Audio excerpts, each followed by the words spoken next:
Hello friends, welcome back to மகிழ்விழி family சேட்டைகள் channel. இந்த வீடியோவில் என்ன பார்க்க போகிறோம்னு பார்த்தீங்கன்னா, நான் கிச்சன் ப்ராடக்ட் ஒன்று ஆர்டர் பண்ணி வாங்கியிருந்தேன். அதோட அன்பாக்சிங் பற்றியும், அப்புறம் பெங்களூரில் இப்போ ரீசெண்டாக நாங்கள் தேர் திருவிழாவுக்கு போயிருந்தோம். அந்த விளாக் பற்றியும் தான் உங்ககிட்ட ஷேர் பண்ண போகிறேன். அதுக்கு முன்னாடி நீங்கள் இப்போ தான் ஃபஸ்ட் டைம் நம்ம சேனலை பார்க்குறீங்கன்னா மறக்காமல் சப்ஸ்கிரைப் பண்ணிக்கோங்க. கூடவே பக்கத்தில் இருக்கிற பெல் ஐக்கானையும் கிளிக் பண்ணிக்கோங்க. அப்போ தான் நம்ம போடுற வீடியோ உடனடியாக உங்களுக்கு வந்து சேரும். வாங்க வீடியோக்குள்ளே போகலாம். இந்த அன்பாக்சிங் என்னன்னா, கிச்சனுக்கு தேவையான ஒரு ப்ராடக்ட் தான். நான் மீஷோலேருந்து ஃப்ரிட்ஜ் ஆர்கனைசர் பாக்ஸ் வாங்கியிருந்தேன். டோட்டலாக 6 பாக்ஸ் இருக்கிற மாதிரி செட் வாங்கியிருக்கேன். இதோட ப்ரைஸ் பார்த்தீங்கன்னா ஆஃபரோட சேர்த்து 270 rupees. குவாலிட்டி வைஸ் பார்த்தீங்கன்னா ரொம்பவே நல்லா இருந்தது. பாக்ஸ், கேப், அப்புறம் கீழே ஒரு சீட் கொடுத்துருக்காங்க. அது என்னென்னா ட்ரெயின் பிளேட். நம்ம ஏதாவது வெஜிடபிள்ஸ் வாஷ் பண்ணி கொஞ்சம் தண்ணியோடு வச்சா கூட அதை இந்த பிளேட்டுக்கு கீழே ட்ரெயின் ஆகி போயிடும்.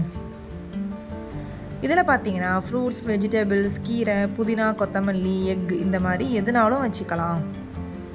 அது மட்டும் இல்லாமல் ஃப்ரூட்ஸில் ஆப்பிளை ஹாஃபாக கட் பண்ணி நம்ம வச்சோன்னா கலர்லாம் சேஞ்ச் ஆகும்ல, ஆனால் இதில் அப்படி வச்சா கூட கலர் சேஞ்ச் ஆகாமல் அப்படியே இருக்கும்னு ரிவ்யூவில் சொல்கிறாங்க. நானும் ட்ரை பண்ணி பார்க்கலான்னு இருக்கேன். வெஜிடபிள்ஸ்லாம் வாங்குறதுக்கு ஈவினிங் என் ஹஸ்பண்ட் வந்தப்பறம் தான் நாங்கள் கடைக்கு போவோம். இப்போ பாப்பாவுக்கு ஸ்கூல் லீவாக இருக்கிறனால அவளை கூட்டிகிட்டு போய் அன்னைக்கு நாங்களே எல்லாம் வாங்கிட்டு வந்திருந்தோம். கரெக்டாக அன்னைக்கே ஆர்டர் பண்ண கொரியரும் வந்துருச்சு.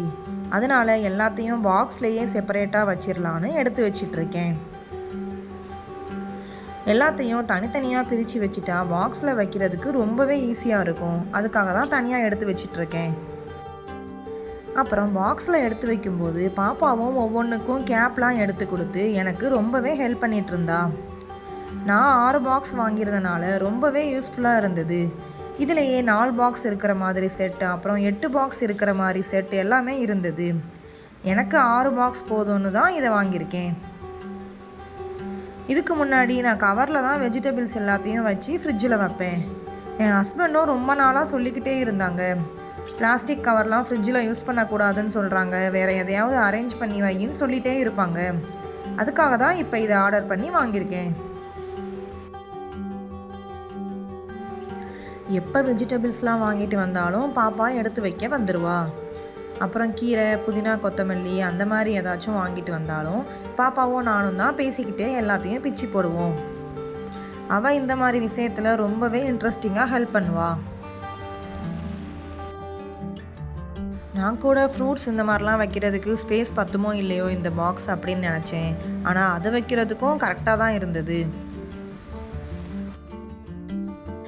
எல்லாமே பாக்ஸில் அரேஞ்ச் பண்ணதுக்கப்புறம் பாப்பாவும் நான் தான் ஃப்ரிட்ஜில் எடுத்து வைப்பேன் அப்படின்னு சொல்லி ஒன்றா எடுத்து அடுக்கி வச்சிட்டு இருந்தா.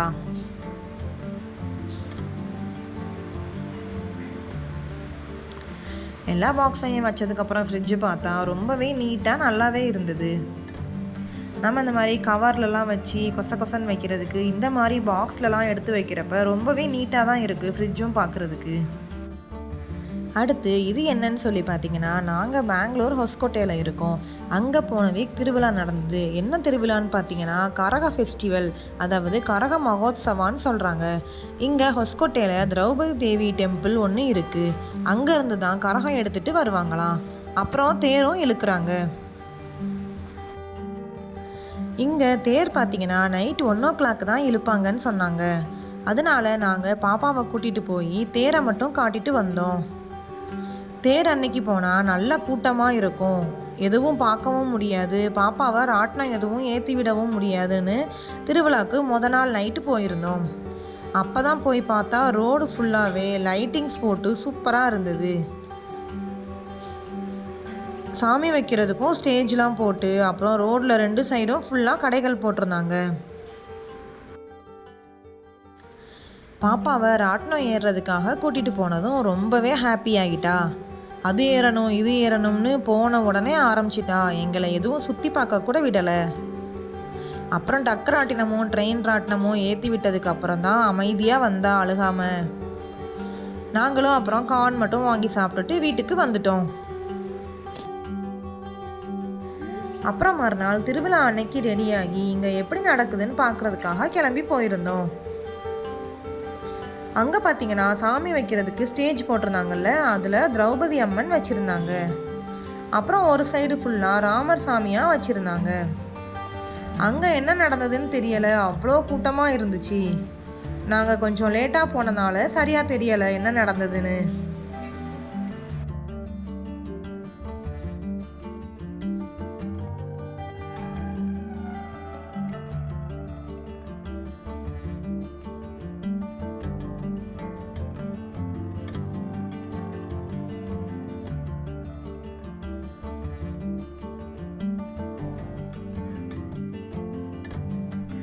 அதை பார்த்துட்டு அப்புறம் சுற்றி பார்க்கலான்னு போயிருந்தோம். ரோடில் 2 சைடுமே நிறையா கடைகள் இருந்தது. ஸ்வீட் கடை, டாய்ஸ் கடை, ஃப்ளவர் வாஸ், இந்த மாதிரி நிறையா கடைகள். அப்புறம் எங்கே பார்த்தாலும் பலூன்ஸாக வச்சு வித்துட்டு இருந்தாங்க. நம்ம ஊர்களில் பொருட்காட்சியில் எப்படிலாம் கடைகள் போடுவாங்களோ அதே போல தான் இங்கேயும் போட்டிருந்தாங்க. எங்கள் ஊர் அருப்புக்கோட்டையில் எப்படி நடக்கும்னா, தேர் பார்க்க போகிறப்ப எல்லாரும் அவங்கவுங்க வீட்டில் இருந்து ஃபுட்லாம் செஞ்சுட்டு போய் அங்கே இருக்கிற தேவாங்கர் ஸ்கூலில் தான் போய் எல்லாரும் சாப்பிடுவாங்க. ஃப்ரெண்ட்ஸ், ரிலேட்டிவ்ஸ் எல்லாரும் சேர்ந்து ஷேர் பண்ணி எல்லார் வீட்டில் இருந்து கொண்டு வந்ததையும் வச்சு சாப்பிடுவாங்க. அது ரொம்பவே நல்லாயிருக்கும்.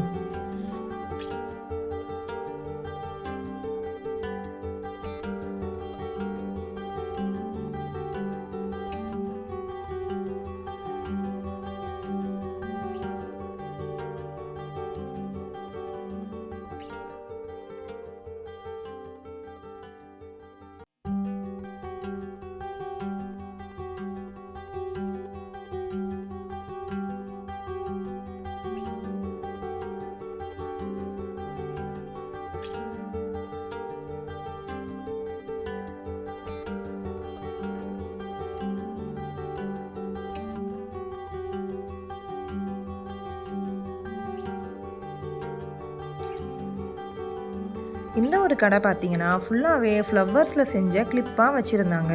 நிறையா கலர்ஸ் அண்ட் டைப்பில் கிளிப்ஸ் இருந்தது. அப்புறம் மல்டி கலர்ஸில் ஹேர் ரீத் கூட வச்சுருந்தாங்க. ஈச் 10 ருபீஸ் சொன்னாங்க. நாங்களுமே பாப்பாவுக்கு சில கிளிப்ஸ் கூட வாங்கியிருந்தோம். அப்புறம் நாங்கள் சில திங்ஸ்லாம் வாங்க வேண்டியதாக இருந்தது. அதையும் வாங்கிட்டு பாப்பாவுக்கும் பபுள் கன் வாங்கினோம். பாப்பாவும் ரொம்ப நாளாக வேணும்னு கேட்டுகிட்டே இருந்தான்னு சொல்லி அவங்க அப்பாவும் வாங்கி கொடுத்துட்டாங்க. நம்ம ஊர்களில் நடக்கிற மாதிரி இங்கேயும் ஸ்டேஜ் போட்டு பாட்டு கச்சேரிலாம் வச்சுருந்தாங்க. ஆனால் கன்னடத்தில் பாடுறனால எதுவுமே எங்களுக்கு புரியலை. அதனால் எல்லாத்தையும் வாங்கிட்டு வீட்டுக்கு கிளம்பிட்டோம். இதோட இந்த வீடியோ முடியுது. இந்த வீடியோ பிடிச்சிருந்தா நம்ம சேனலை லைக் பண்ணி, ஷேர் பண்ணி, சப்ஸ்கிரைப் பண்ணிடுங்க. மறுபடியும் இன்னொரு இன்ட்ரெஸ்டிங்கான வீடியோவில் பார்க்கலாம்.